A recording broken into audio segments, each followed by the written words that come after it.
Welcome to our channel where we dive deep into solving your QuickBooks payment issues effortlessly. If you've ever encountered a failed ACH payment in QuickBooks, you know how frustrating it can be. Don't worry, I'll guide you through the process of fixing this problem step by step so your transactions can move smoothly again.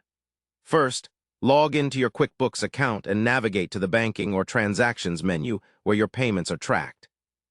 Identify the failed ACH payment by looking for alerts or notifications related to transaction errors. Next, click into the individual failed payment to review the detailed error message. Common reasons for a failure might include incorrect bank account numbers, insufficient funds, or expired authorization. Once you understand the cause, it's time to update or verify the payment details. Double-check the bank account information entered matches the client or vendor's actual account details. Correct any discrepancies to avoid repeated failures. After updating the information, reach out to the customer or vendor to confirm they've approved the payment resubmission, if required. Then you can resubmit the ACH payment from QuickBooks. Keep an eye on the status to ensure the payment is successfully processed this time.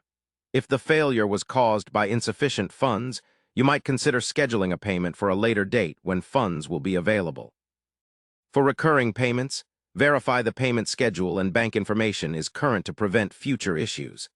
Additionally, QuickBooks allows you to set up alerts or automated reminders for upcoming ACH payments, which can help reduce the likelihood of failed transactions.